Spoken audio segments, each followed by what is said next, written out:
In an interview this summer, Paul Staehle shared that Karine Martins had accused him of human trafficking. Karine has not said this publicly. In fact, she has been careful to avoid commenting directly on their ugly split. Newly unveiled court documents, however, reveal the horrific scope of her accusations against Paul. Paul alleged abused and raped her. And an appeals court that reviewed the evidence just upheld her protective order. In December of 2021, Karine Martins took out a restraining order against Paul Staehle. Paul retaliated, filing 2 petitions for emergency protection against his estranged wife. They were already in the process of divorce. Now, the Kentucky Court of Appeals has upheld Karine's restraining order.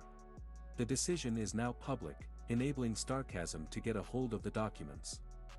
We must warn you that the allegations against Paul are very upsetting. Not necessarily surprising, but disturbing.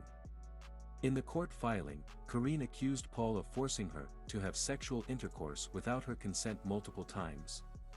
Allegedly, he recorded at least some of these incidents and even shared them online. Karine also claimed that Paul engaged in other abusive behaviors. The documents continue. These were behaviors, including threatening to sell her into prostitution. And, the documents add, threatening to have her deported.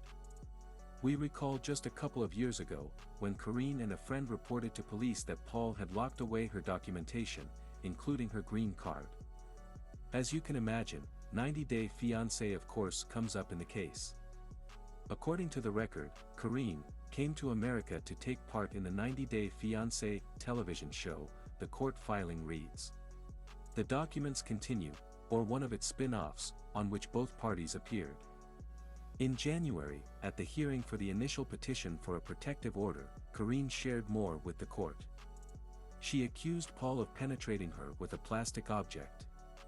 He allegedly did not stop despite her crying and asking him to stop. Karine also alleged that Paul would give her alcohol and pills in order to facilitate his abuse. Paul countered in court by saying that their home is under too much surveillance for this to have happened. Please like and subscribe to my channel, and click the bell icon to get video updates. He also alleged that much of what they did was acting or drama for the cameras. That's quite the claim. The Kentucky Court of Appeals found by a preponderance of the evidence that Paul committed acts of domestic violence against Karine. And the court continued that such acts may occur again. The circuit court agreed that Karine's claims of domestic violence were credible. So the restraining order remains in effect, despite his appeal.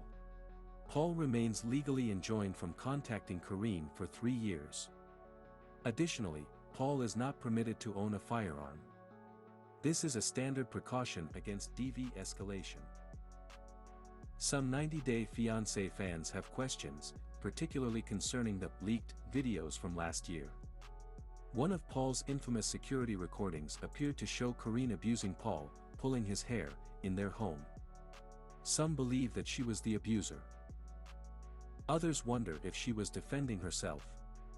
Without context, the video is not very helpful. And, of course, the video's release onto the internet is suspicious in and of itself.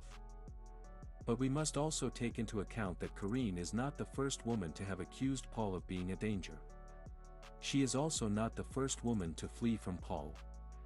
Paul's criminal history goes beyond one little arson incident. It seems likely that the court has taken, or will take, that into account when making decisions about Karine's safety.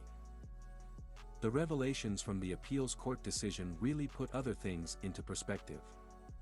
First, they may explain why CPS was immediately so concerned when they were initially unable to find Pierre. And second, this could explain why family court was reluctant to place Pierre and Ethan with any of Paul's relatives.